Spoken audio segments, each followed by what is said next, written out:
I'm about as real as they come. All my beats tailored by Joe. House Digital. Maserati Rick in Detroit. Convertible bird in Miami. Graduated summa cum laude. Strip club made a tsunami. Carlton Hines with the ball game. Grateful Edmonds with the snowflakes. Craig Pettis in the M-Town. Sal Magluta with the boat game. Falcone with the cocaine. Like Freeway Ricky with the plug game. Like Monster Cody in South Central. Larry Davis from close range. I just touched down in Maui with my white boys, man. Everybody roll up the weed right quick, you know what I'm saying? So all right, 5 minute break.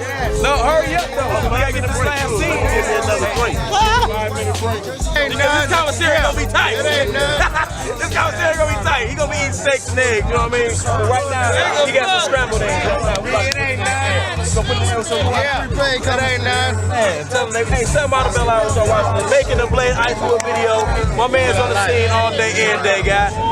7 Bell Hour. Hey, Brick, tell them people what's happening. Tell them we're trying to get this. Dexter Linwood, 4 light. Yeah. Hey, my people on Waverly, gotta give them can't beat me. They can't beat me. This the man that y'all keep trying to say that they can keep trying. That this and that and that and this, but he right here with us. It's fun watching. This fam though. It's real fun watching. Who's the original cheddar boy? I'm the original cheddar boy. Original cheddar boy and Chief Cheddar. Yeah. Boss up coming straight out of the day. What up, Freak? Where you at? You in Chicago, man. Don't say I ain't. You know. I got that shit from my man Freak back in about 95. Y'all know what y'all watching, man. Before I was a rapper. We watching the Making of the Blade video. You know what I'm saying? 7 Bell Hour, Blade Icewood. You know what I'm saying? Got all my family from Dexter. We still religious. Yeah. Hey, we still religious. That's what they watching. Hey, you watching the Making of what? When you gonna say it no more? Hey, Pete, how we skipped the awards for this whole shit. Yeah, y'all watching this, dude. Yep. Y'all watching the Making of this. Hey, Pete, that was supposed to be at the awards, man. We still religious. What's the name of the song? Yeah. We still religious. Yep. We getting all the cheese, we still religious. Fucking with my yak niggas. Yeah. Boy with you. Boy with you. Boy with everybody. Boy. Cash, cheddar, cheese, however you want to do it. Calhoun. Boy. Dropping next year, y'all be on board on that. Hey, what is it? Y'all got the smoke machine? Oh, the smoke machine got to warm up, then we on. Where everybody blunt at that y'all rolled up? We rolling, man. What do you think we got, man? Okay. Don't put it on me with this blunt. My P.O. might be. My P.O. might be whipping at the video. Well, hey, remember I said last week, remember I said Mike had to get that off his dresser. You know what I'm saying? Had to be right.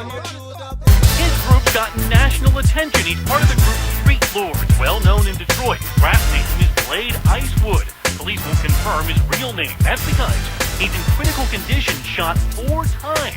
Police believe another attempt on his life might be made. We did just a 98 for the D. Blade even has a popular song being downloaded off the internet by thousands of fans. Yeah, they're good. They're real nice. It didn't take long to find a fan, but he's afraid to be identified. In fact, very few in the rap scene will talk about what's going on. Here's what we know. Blade Icewood was in a fight with a member of another Detroit rap group, Eastside Cheddar Boys. Sunday morning, one of its members, Antonio Cadell, was shot to death along with an innocent bystander outside a club on Woodward. Fewer than 24 hours later, Blade Icewood was shot inside his Oak Park home. The question is, are the shootings connected? It may be that these 2 incidents are connected, and we're still doing the background on it and following up on the information to find out exactly what occurred. Yeah, we back. It's your boy Popalot, Mobb ties. We headed back to the D with it. All my niggas from the D, y'all niggas get in the comment box, let it be known. Y'all know what it is. You know I fuck with y'all. Specifically, we headed to the west side, where we gonna cover a well-known, fuck well-known, we about to cover a legendary nigga by the name of Darnell Lindsay, but the streets know him as Blade Icewood, the notorious Blade Icewood to y'all. A little bit about Blade Icewood. He was raised on the west side of Detroit in the vicinity of 7 Mile and Evergreen. So all my niggas from 7 Mile, Evergreen, and that surrounding area, y'all niggas get in the comment box, let niggas know how I get down around there. He was a member of the well-known rap group, the Street Lords, and they considered one of the most influential rap groups in Detroit history. That's right up there with Shady. Any niggas that really came out of Detroit, Michigan. And he was killed back in 2005. Some people gonna say it was gang related. I can't really speak on it. Everything is all alleged because I never met the man.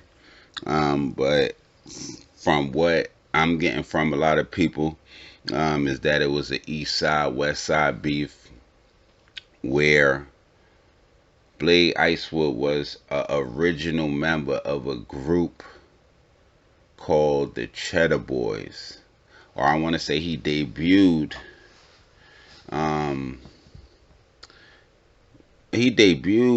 back in, I want to say it could be like 98 or something like that.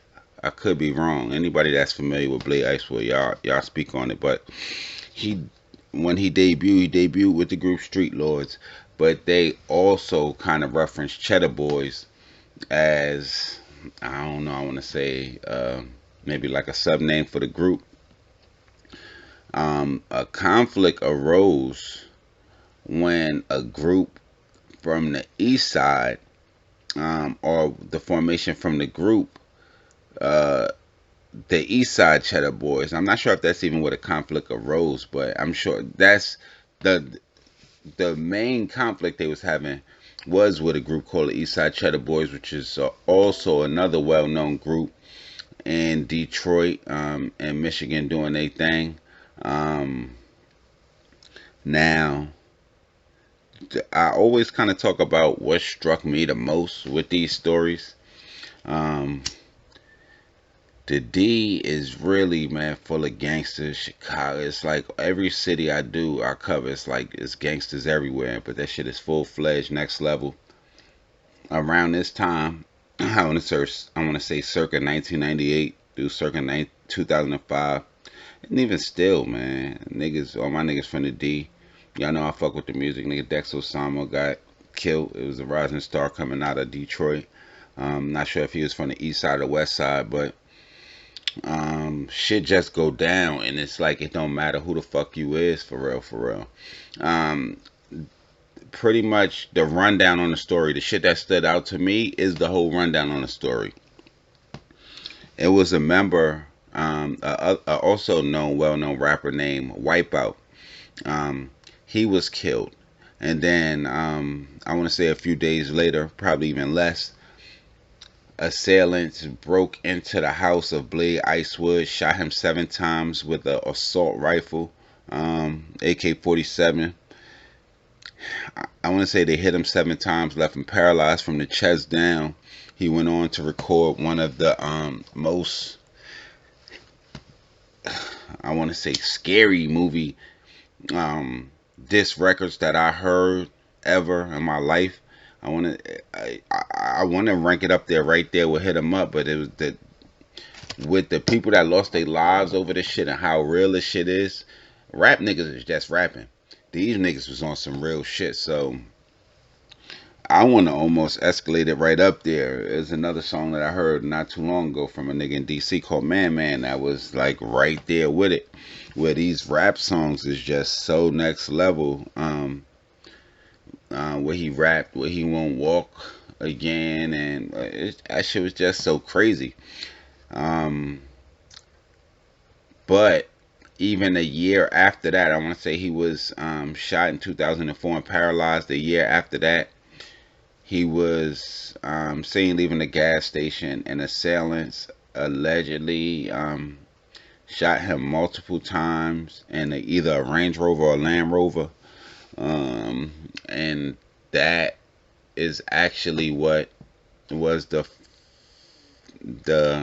end of the life of a Detroit legend. And he's still referenced to this day. He's still big. I checked some of his songs. Some of them got well over 1 million plays. RP to Blade Icewood. RP to Wipeout.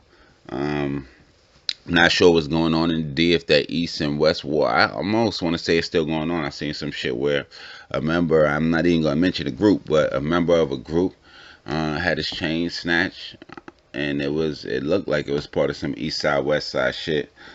So that shit's still going on. Shout out to my niggas in the D. Shit is gangster as always. I ain't gonna give up. The whole story, we about to get into it with your boy Blade Icewood. It's your boy Popalot. Mobb, ties. Rap performer Blade Icewood has been killed in a drive-by shooting 7 months after another gun attack left him paralyzed from the chest down. Icewood, 27, whose legal name was Darnell Lindsay, was in a wheelchair inside his Range Rover on Tuesday night when a shooter pulled alongside in a vehicle and fired, Detroit police say. Icewood was dead at the scene. Police have no suspects, the Detroit Free Press said Thursday. The shooting was within a mile of the site where Icewood hosted a nonviolence rally last year. The subjects of Icewood's hardcore raps include drugs, money, sex, guns, gangsters, and premature death. On one number, he raps about picking out a casket. On another, he talks about his possible death. You'll never catch me, and if a hater just happened to stretch me, my funeral line 2 miles long, all stretchies. Icewood was nominated in 3 categories in this Saturday's 3rd annual Detroit Hip Hop Awards, including Album of the Year. This month, Icewood had planned to release his 3rd CD titled Blood, Sweat, and Tears. Part of it was going to deal with the September shooting, said Nicole Shakur, a manager at Platinum Records in Detroit. In September, gunmen forced their way into an Oak Park apartment and opened fire. Icewood was critically hurt with multiple wounds. Oak Park Police Sergeant Mike Pinkerton said Wednesday that no one was ever arrested for that shooting and said Icewood had refused to help investigators.